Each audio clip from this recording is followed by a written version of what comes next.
عالم اسلام کی تاریخ کا بہت بڑا دن 17 رمضان مبارک، جس دن اسلام کا سب سے پہلا معرکہ کفر کے ساتھ پیش آیا اور اس کو معرکہ بدر اور غزوہ بدر کہا جاتا ہے۔ اس کو قرآن مجید نے یوم الفرقان بھی کہا ہے، فرق کرنے کا دن۔ یہ وہ پہلا معرکہ ہے جس کی دھاک کفر کے سینے پہ ایسی بیٹھی ہے کہ آج تک عالم کفر بدر کی للکار سے کانپتا ہے۔ ڈاکٹر اقبال نے امت مسلمہ کو ایک مشورہ دیا ہے۔ اس نے کہا ہے کہ شرط یہ ہے کہ فضائے بدر پیدا کر،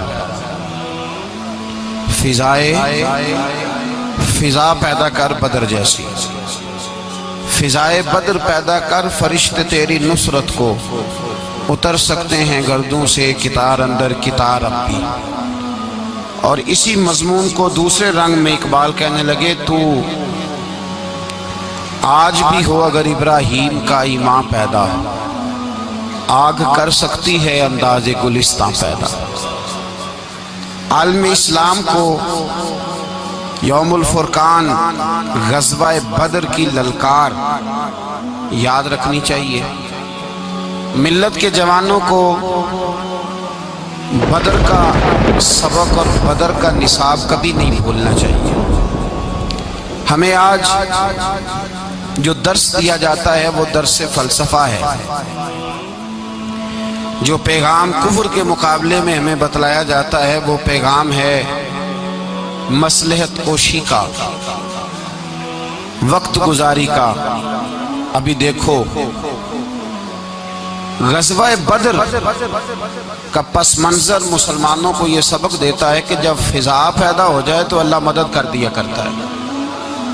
جب فضا پیدا ہو جائے تو اللہ مدد فرماتا ہے۔ جب فضا پیدا ہو، جب مدد کی فضا ہی پیدا نہ ہو، قرآن مجید فرقان حمید سورہ آل عمران میں سے جو آیہ کریمہ میں نے تلاوت کی تو اس میں اللہ تعالیٰ نے بدر کا ذکر فرمایا ہے۔ فرمایا وَلَقَدْ نَصَرَكُمُ اللَّهُ بِبَدْرٍ وَأَنْتُمْ أَذِلَّةٌ، فرمایا تحقیق ہم نے بدر میں تمہاری مدد کی حالانکہ تم تو کمزور تھے۔ ہم نے بدر میں تمہاری مدد کی، تم تو کمزور تھے۔ میدان بدر کے اندر اللہ تبارک و تعالیٰ نے مدد فرمائی، نصرت فرمائی مسلمانوں کی، اور ایسی کامیابی دی کہ پورا کفر جو اس وقت موجود تھا وہ کانپنے لگا کہ مسلمانوں کے پاس اتنی قوت کہاں سے آ گئی، اتنی طاقت کہ یہ کس طرح مالک ہوئے۔ بغور سمجھیے گا بات کو، ذرا تھوڑا سا پس منظر سمجھ لیں۔ 15 سال تک اعلان نبوت کے بعد نبی پاک صلی اللہ علیہ وسلم نے کسی جنگ کی، کسی لڑائی کی اجازت نہیں دی، کسی قسم کی منع فرمایا، بلکہ فرمایا لکم دینکم ولی دین، تمہارا اپنا دین ہے ہمارا اپنا دین ہے، منع کر دیا گیا۔ مسلمان ہجرت کر کے آ گئے مکہ سے مدینہ، لیکن یہاں بھی قریش مکہ اور کفار مکہ نے عالم اسلام کو، مسلمانوں کو، نبی پاک صلی اللہ علیہ وسلم کو سکون سے بیٹھنے نہیں دیا، پریشان کرتے رہتے تھے۔ اور اس پریشانیوں میں سے ایک بڑی پریشانی، جب تک آپ بات کے پس منظر کو نہیں سمجھیں گے آپ کو اصل مضمون سمجھ میں نہیں آئے گا۔ پریشان کرتے تھے مسلمانوں کو، مدینے آ کر پریشان کرتے۔ دنیا کا ایک مزاج ہے، جو آدمی اپنا دروازہ بند کر لیتا ہے لوگ اسے بزدل سمجھتے ہیں، حالانکہ بزدل اور صلح پسند میں فرق ہوتا ہے۔ بزدل اور ہوتا ہے، صلح پسند، کچھ لوگ صلح پسند ہوتے ہیں، لوگ انہیں بزدل کا طعنہ دیتے ہیں۔ تو جو آدمی دروازہ بند کر لیتا ہے نا، یا تھوڑا سا احتیاط کرتا ہے، تو لوگ سمجھتے ہیں کہ یہ بزدل ہے، کمزور ہے، میں نے ڈانٹا ہے تو بھاگ گیا ہے، حالانکہ ایسا نہیں ہوتا۔ وہ شخص صلح پسند ہوتا ہے۔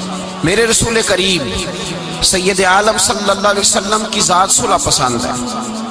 حضور علیہ الصلوۃ والسلام نے صلح کو اہمیت دی ہے اور وصلح خیر، صلح ہی بہتر ہے. انہی لفظوں کے ساتھ محبوب نے ہمیں تعلیم ارشاد فرمائی ہے، صلح کو درجہ دیا ہے. تو 15 سال تک کوئی لڑائی نہیں لڑی. اب انہوں نے سمجھا شاید مسلمان بزدل ہیں، یہ تو تلوار ہی نہیں اٹھاتے، یہ تو شاید جانتے ہی نہیں اس فن کو، ان کو تو خبر ہی نہیں. یہ کیا کرتے کہ مسلمانوں کو مدینے آ کے تنگ کرتے، گھر تک آ جاتے. مکے کے قریش مدینے کے قریب آ کے مسلمانوں کو لوٹ کے لے جاتے. کئی دفعہ ایسا ہوا کہ انہوں نے آ کر کے یہاں سے بکریاں، اونٹ اور کئی اور چیزیں چوری کر کے لے گئے. تو مسلمان پریشان رہنے لگے. اللہ پاک نے طاقت دے دی، قوت دے دی مسلمانوں کو.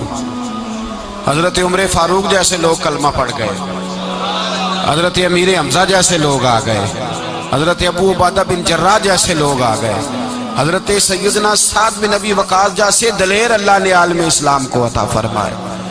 قوت آ گئی. حرِّض المؤمنین علی القتال، محبوب اب تیار کرے مومنوں کو لڑائی کے لیے. ایک قافلہ آ رہا تھا. ابو سفیان مال لے کے ایک سفر پہ نکلا ہوا تھا. اس میں قریش کے سارے لوگوں کا مال تھا. اس زمانے میں بھی پارٹنر بن کے کاروبار ہوتا تھا. سارے مکے والے ایک بندے کوئی مال دے کے بھیج دیتے تھے، میرا بھی بیچ آنا، میرا بھی بیچ آنا. وہ سال کے بعد ایک ہی جاتا تھا. سارے جا کے عرب کے جاہل معاشرے کے اندر بھی دھوکہ کرنا اور جھوٹ بولنا عیب سمجھا جاتا تھا.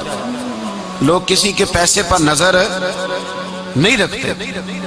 یہاں معاذ اللہ لوگ کلمہ پڑھ کے اس بات کا خیال نہیں رکھتے کہ مال کس کا ہے اور ہم کس طرح سے اسے استعمال کرنا ہے. تو ابو سفیان سب کا مال لے کے نکلے. جب یہ مدینے کے واپس آ رہے تھے نا، شام سے ہجرت کر کے مدینے کے پاس سے گزرنے لگے، تو اللہ کے رسول سید عالم علیہ السلام نے مسلمانوں سے کہا کہ چلو ہم بھی ان کا ایک قافلہ روک لیں، انہیں احساس دلائیں کہ تم ہمارے ساتھ زیادتی کرتے ہو تو بازو میں ہمارے بھی قوت ہے. اس ارادے کے ساتھ حضور نکلے. ابو سفیان بڑے تیز آدمی تھے. کسی نے خبر کر دی کہ وہ تو آ رہے ہیں تیرا قافلہ روکنے کے لیے. اب حضور سید عالم جب چلے مدینہ منورہ سے تو 313 لوگ حضور کے ساتھ تھے. کتنے جی؟ بولیے. 313. تحقیق یہ ہے کہ 312 تھے. حضرت عثمان غنی کو شامل کیا گیا بدریوں میں، لیکن حضور انہیں چھوڑ گئے تھے اس لیے کہ ان کی زوجہ اور نبی پاک کی پیاری صاحبزادی بڑی علیل تھی.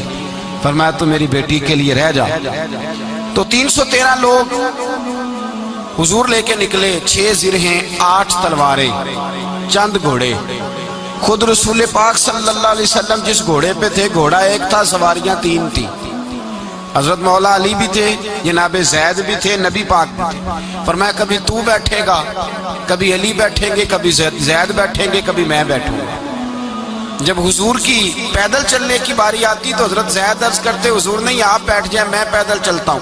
حضرت علی کہتے حضور آپ بیٹھ جائیں میں پیدل چلتا ہوں. تو حضور فرماتے تمہیں ثواب کی زیادہ ضرورت ہے، مجھے بھی تو ضرورت ہے نا. تو رسول کائنات سید عالم صلی اللہ علیہ وسلم بھی پیدل چلتے. یہ تھوڑا سا سامان لے کے نکلے. ابو سفیان کو اطلاع ہو گئی کہ وہ تو آ رہے ہیں. ابو سفیان نے ایک آدمی کو دوڑایا. اس زمانے میں جب کوئی بری خبر دینی ہوتی تھی تو وہ آدمی اپنے کان میں سوراخ کرتا تھا، لہو نکال لیتا تھا. وہ جس آدمی کو بھیجا اس نے اپنے کانوں سے لہو نکالا، اپنے اونٹ کے کان کاٹ ڈالے، چیخے مارنے لگا مکے والوں دوڑو، مسلمانوں نے تمہارا قافلہ لوٹ لیا ہے، بھاگو. اب وہ تو پہلے دلیر تھے کہ یہ ہم سے چھپتے پھرتے ہیں شاید معاذ اللہ. انہوں نے کیا کیا کہ 1000 کا لشکر، ہر آدمی کے پاس گھوڑا، ہر آدمی کے پاس تلوار، نیزہ، سارے عتبہ، عتیبہ، شیبہ، ابو البختری، امیہ بن خلف، ابو جہل، سارے اکٹھے ہو کے آئے اور نکلے میدان بدر کی جانب. ادھر ابو سفیان اس آدمی کو بھیج کے تو دریا کے رستہ ہی بدل گیا، مدینے کے رستے آیا ہی نہیں، خود بچ گیا. اور جب بچ کے نکلا نا تو اس نے ایک آدمی بھیجا کہ قافلہ محفوظ ہو گیا ہے، تم لوگ فکر نہ کرو. اس نے جا کے پیغام دیا ابو جہل کو کہ ابو سفیان کہتا میں بچ گیا ہوں، مجھے کوئی خطرہ نہیں، اب تم لوگ کسی قسم کی تکلیف نہ کرو، تکلف نہ کرو، واپس چلے جاؤ۔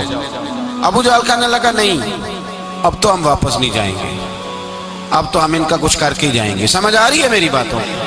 پس منظر سمجھ میں آ رہا ہے، اب نہیں واپس جانا، نکلے ہیں تو کچھ کریں گے۔ اب جب میدان کے اندر آنے کے لیے تیاری ہو رہی ہے، ادھر سے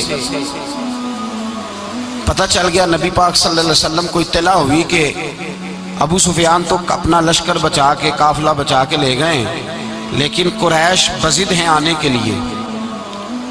نبی پاک صلی اللہ علیہ وسلم نے ایک جگہ پہ تمام مسلمانوں کو جمع کیا۔ یہ بات قابل غور ہے۔